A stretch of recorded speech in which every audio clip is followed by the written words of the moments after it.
From the Lincoln Journal-Star, this is the Life in the Red podcast with Luke Mullen and Amy Just. Hey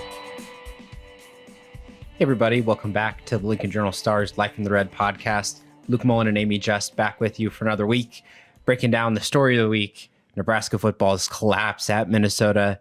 Lots to talk about. Head coach Matt Rule's very strong comments to the team. What are we going to see from Nebraska against Northwestern? These are the burning questions here in Lincoln after that Husker football contest. But quickly, as we start things off around Husker sports, Husker soccer split a couple matches on the West Coast, 3-2 over USC. They fell 3-0 to UCLA. If you're looking to see those Huskers, their final regular season match is coming up on Sunday, 12:05 p.m. against Michigan State at Hibner Stadium, if you want to catch that one. And then Husker volleyball, well, if we talk about some of the issues with Husker football, well, no issues. Husker volleyball, dominant as ever, swept Michigan State, swept Michigan. They're on a roll. They have not dropped a singular set since the Creighton match. That is pretty good. Can't do much better than not dropping a set. They're back at home hosting Northwestern this Friday at 6 o'clock, and then Michigan State on Saturday at 7:30. Husker volleyball back in action, but wanted to get to it quickly. Sorry, those other Husker sports. So much to dive into with Husker football today. This loss to Minnesota. It's erasure of the BYU win, but yeah. We'll move on. 24-6, loss to Minnesota. And the way that it played out with a lot of hope for this Nebraska team, top 25 ranking, the momentum that they'd built, it all came crashing to a halt there in Minneapolis. Yeah, like you used the word collapse in the intro, and that's a really good way to put it. Built up all week after everything that went right at Maryland. You know, they have so much going on around the game with the breast cancer awareness stuff and the pink helmet decals and all of those things. And yeah, it's a short week, but it's a nationally televised game. Like, all eyes are on them. And then they failed to show up almost. The energy was there pre-game. I was down there. The weather was beautiful. Everybody seemed to be pretty excited and pretty revved up. And then the play, especially offensively, just didn't happen. Yeah, well, energy is different than preparation. Mm-hmm. And as we'll talk about, it seems like Nebraska, that was an issue heading into this one. And of course, you know, where it showed up, the issues in the game, a lot of it was similar things that we've seen all year, but the sheer lack of cohesion in pass protection. Nebraska allowed 9 sacks. That's some of the most in FBS this season. Dylan Raiola, under that heavy pressure, really limited the offensive potential. And yes, Rocco Spindler lost to injury. Elijah Pritchett ejected for that targeting penalty. But how the heck do you allow 9 sacks in a game like that? Yeah, and it's everything. It's Dylan holding on to the ball too long. It's missed assignments on protection with the tackle going up for the linebacker and the defensive end going into Emmett. It's the receivers not getting open or running the wrong route. It's just mismatches. It's everything. And some of it's scheme, too, in having an easy check down option or incorporating more screens. It's just everything, which I don't know if that's better or worse. Well, yeah, honestly, yeah, fair. If you could say, oh, it was just this one issue, then yeah, sure. Maybe it's a big issue that you can't solve. But I certainly see what you're saying that, well, if it's a big picture issue, that's going to take a lot of different things to fix that, especially against this Northwestern team. And by the way, Rocco Spindler, that hand injury, had surgery over the weekend, returned to practice Tuesday. What a tough guy. Yeah. For those that don't know, because I got a lot of weird blowback for reporting that he was back with the team and didn't have to stay in the hospital. You guys know that he broke his finger out of his skin, right? That's what happened. When that happens, surgery is obviously required. You run the risk of infection. You run the risk of potential nerve damage. Yeah, it's a broken finger, but it was really serious. So I was a little perturbed at people being like, yeah, broken finger. Yeah, hospital. Yeah, okay, whatever. He's really tough. It said a lot about him that he practiced on Tuesday. but it's going to be a pain management thing. Just because he practices Tuesday doesn't necessarily mean he'll be ready to go on Saturday, so that'll be something we will be watching for. Yeah, I mean, in the grand scheme of football injuries, broken bones. You can break a lot of bones, but I don't think I'd be happy breaking any of mine. I'll say that. So, Especially out of your skin. Yeah. No, thank you. Rather keep them in the skin, please. But I mean, that was a big issue for Nebraska, of course, losing those two guys on the offensive line. But Dylan Raiola and the way that he navigated the pocket, I mean, the pressure was clearly getting to him. I thought there was times he stepped up. He didn't even need to. He was trying to anticipate that rush. And then you mentioned the scheme. Well, I think there's an earnest discussion to be had about offensive coordinator Dana Holgorsen and the big picture stuff, because if you go back to last season when he took over, noticeable improvement, right? Well, so far this season, has there been that improvement from those first couple of games that he called with that offense last year? I think in some ways, but Nebraska needs to run the ball a little bit better and then needs to find ways to get Dane Key and Ja'Cory Barney the ball. Now, if Dylan's getting sacked on the plays that he's supposed to be throwing to them, well, then not much you can do about that. But there has to be some way that you can almost like scheme them into the game plan. Yeah, and I bring this up because, again, not every play call was necessarily the issue with those sacks, but there was at least one where the pass rush was there and all the receivers had their backs to Dylan. I mean, none of them were out of their breaks. And it comes down to obviously having a feel for the game. And of course, I do think Dana has that feel with this team. I mean, they put up 30-plus points several times. They've shown that they can do that. But bottom line, no touchdowns for the first time under head coach Matt Rule. That offensive performance was nowhere near where they wanted it to be. And credit to Minnesota because they controlled that football in the second half. They made sure that Nebraska didn't get those opportunities that they had. And you got to talk about the Husker defense here too, because they played well for stretches, but man, it's some of the same things. 71-yard run, poor tackles, poor angle. The last man got beat. They got beat up front a couple times. There was a 14-play, 98-yard scoring drive.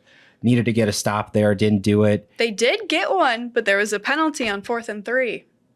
Well, if there's a penalty, it's not a stop. Exactly. So stop shooting yourself in the foot. Yeah. Like that drive could have been over, but just they're making mistakes at very, very inopportune times to make mistakes.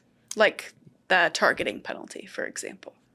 Exactly. Well, I think that's the frustrating thing that, again, yes, you look at the 60 minutes and it was really bad, but there were still moments in there where it was like, okay, like, is this the Nebraska team that's kind of put it all together in these recent games? And they just didn't show up. And by the way, what Minnesota did in getting the ball out quick, they ran it straight at Nebraska, did not let that pass rush go to work. I mean, that's the formula that Nebraska needed to follow, and they frankly did not do that. So from a schematic standpoint, that was interesting. And then you have Matt Rule on Monday kind of reacting to this loss. And of course, he had a lot to say about the football itself, but what he said about the preparation, I think, was a little bit more telling. He said it was his message all week long to the team, to the coaching staff. Minnesota was going to be tough. They're going to be physical. They're going to push this team to the end. And in particular, he said his coaching staff said, why are you crowning them? That's what Rule said was the quote. But that basic frustration was what he showed, that his own, I think, belief that this Minnesota game was going to be tough wasn't really recognized by the team and by members of the coaching staff, which is pretty disturbing, frankly. Yeah, I was very baffled when he said that on Monday. It's one thing for maybe some new players or new coaches, I guess, to not necessarily understand just what like a Minnesota coach team is and looks like and shows up like. But yeah, I was very baffled when he said that on Monday.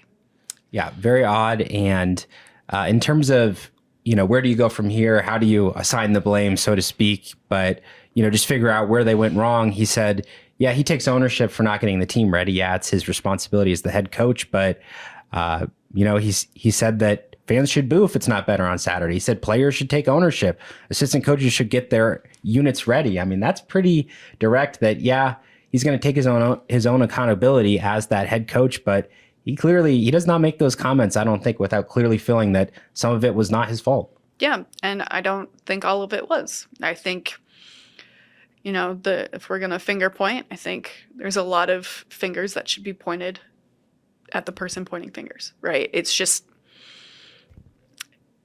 a collective failure, I think, in all aspects. Other than special teams, I think they were all right. Yeah, valid. And just to break down that kind of mindset that Nebraska had going into this one, Matt Rule, he said he's tired of this entitlement of like, oh, this will be easy. That's him referring to the Husker roster, how that they approached that game. And then, of course, we heard from some players and, they're going to be guarded to an extent, in their public comments, but, they were honest, I think, frankly, in front of the media and tight end Luke Lindenmeyer, what he said, we were going in maybe wanting to put on a show. The players kind of acknowledging that there was this attitude in the locker room, maybe not that they thought it was going to be easy, but they thought that they proved that they were the better team, and that impacted the way that they approached that game. Yeah. I know what Rule said. I heard him. We all did. I don't know if entitlement was the right word. Maybe it was, but maybe confident, overconfident maybe. But yeah, I don't know. I didn't read into it the way that a lot of other people did. But yeah, another very interesting and eyebrow-raising moment from him. Yeah, there were quite a few of them. And in particular, talking about the coaching staff, Rule had said the pass protection issues, they're on Dana Holgorsen, they're on Donovan Raiola. He mentioned them by name. And Dana Holgorsen said he needed to get Dylan Raiola some plays that are quicker. He said it was obvious that when Dylan's not comfortable in the pocket, those plays aren't going to work.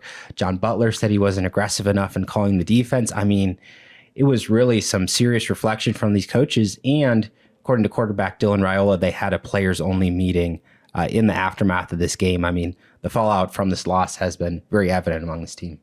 Yes. And the thing, though, Tuesday, everybody was still really pissed. It was Tuesday. That game was 4 days before that. And so as I wrote in my column yesterday, I'm like, you're right to be mad. Fans are right to be mad. But you got to move on, because at the end of the day, if you're still holding that anger and resentment from the Minnesota game going into the Northwestern game, that could affect you negatively too. And so be honest, learn from it, but you got to move on, because you don't want one loss to turn into two.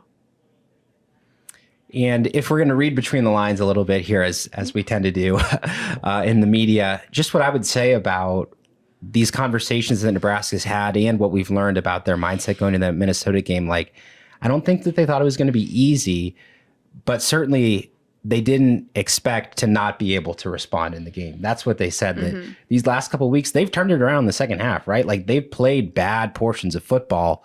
Well, it was just a case where things just snowballed. They couldn't turn it around, and Minnesota was the more confident team in that moment.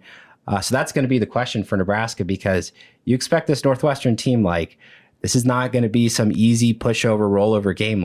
This could very well be one score right to the end again. How does Nebraska respond this time? You would hope better. You shouldn't count out Minnesota anyway, so I'm still kind of puzzled by that. But you can't go into this game against Northwestern and think they're going to be pushovers either. They're very physical. This is the Big Ten. I don't know why you would think any game isn't going to be physical. It's college football. It's the Big Ten. It's going to be physical. It's going to be hard-nosed. Yeah, Nebraska has lost a bunch of close games. Most games are close in the Big Ten. You're rarely blowing people out. And so you have to be ready for another bloodbath. And as John Butler talked about, he's like, yeah, I didn't fight back. They need to fight back, because Northwestern is going to be throwing punches. Absolutely. And I mean, it's something that with Minnesota, you would associate with PJ Fleck, a team that is hard to beat, punches above their weight a little bit. That obviously showed up, and guess what? Northwestern follows a lot of the same mold. They're going to control the football. They're going to force you to beat them. They're going to hope that you make mistakes. A lot of the same things that they've been talking about. And this sets us up well for our first of these quick fire questions as we get into them, because Northwestern, they're on a 4-game winning streak. They're undoubtedly one of the hottest teams in the Big Ten. There are some others up there that we might mention here, but as we look at it, who's the hottest team in the conference right now? I think it's got to be Indiana. I know Ohio State's ranked number 1. Indiana's number 2. But I think it has to be Indiana right now. I'll throw UCLA out there. Yes, 3-game winning streak. They're surging. I'll go with the Buckeyes, the defensive performances that they've had these last few weeks. But yeah, I've been super impressed with the quality of football Indiana's put out there as well. And then on the flip side, who's the coldest team in the Big Ten? There's a group of them who are 0-4 in conference play. It's Michigan State, Penn State, Rutgers, Purdue, and Wisconsin at the bottom. My vote is Wisconsin, because you know who they play this week? Pretty good team. Oregon. You know who beat Rutgers by like 50 points last week? Oregon. That is going to be a very ugly score. Unless Lanning calls off the dogs. It's not going to get better. It's going to be probably 3 straight shutouts for the Badgers. And yeah, I know all the other teams listed here. Purdue got shut out last week by Northwestern, by the way. And then Penn State fired their coach. Starting quarterback's injured. It's all a mess there. But Wisconsin. Yeah, Penn State's in free fall. Their motivation has to be at an all-time low. I'll say I'm very disappointed by Rutgers. I thought they'd be a little bit more competitive than they are this year, but it's got to be Wisconsin. 2 straight games without scoring. Where's the hope, frankly, for any Badger fans? There is none, Yep. and I feel bad for like people who like Northwestern or not Northwestern, who grew up fans of Wisconsin, like our boss, for example. Not great up there. They sent out, the athletic director sent out a memo asking for more money. Head coach Luke Fickell still in the job. Yeah, that's not a sign of things going well up there in Madison. Badgers definitely the coldest team in the Big Ten. Badgers. Yes. And back to Nebraska, just so much uncertainty around them entering this matchup. In terms of team strength, what area should they be the most confident in showing up against Northwestern? Special teams. That's a good one. Imagine saying that a year season. ago? Yeah. No way. I'd be like, what are you talking about? But no, special teams. I do truly believe that before the end of the season, Jacory's going to house one. It's going to happen. I have to believe it because I keep saying it. And I do think it's going to happen. Yeah. I think prior to last week, I'd say, man, this passing attack, even if the pass rush gets home, surely they can't be, well, obviously they were slowed, they were stopped, everything ground to a halt last week. So I'll say Emma Johnson. If you give him the ball, he's going to show up. That's much has been proven. So as this Husker offense moves forward, of course, it's the pass protection issues that are this week's Husker hot topic. We spoke about briefly how it's more than just one person, but frankly, only a few games left to play. It's a weakness that teams show on film that they can exploit. Is Nebraska capable of solving these issues in these next few weeks? So, as we talked about earlier, this is a multifaceted issue. Do I think that Nebraska can fix all of them? No. But I think there are ways that Nebraska can go about it to fix some of it so it's not as bad as getting sacked 9 times in a game. I think you can scheme around it a little bit, give Dylan a few more quick pass opportunities, like with some screens, maybe running the ball a little bit more to kind of open things up for the offense. But I don't think everything is fixable. Maybe you run some 2 tight end sets, have some chipping in there. Lord knows everybody on the line needs a lot of help in that regard, especially off the edges. A lot of teams have shown off the edge is an issue.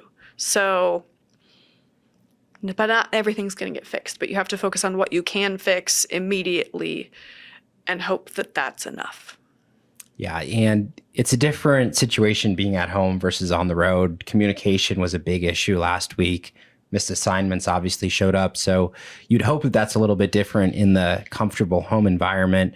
Also having Rocco Spindler, Elijah Pritchett there, that could add some more stability. But I think it's got to come down to Dylan Raiola, how he feels that pressure. And again, when he's under so much pressure, I get it that it's easy to get sped up, to be worried about, each individual block, how quick that guy's going to come off the edge, how they're going to be in your face. But he's got to be able to feel it, just to throw an incomplete pass if he needs to.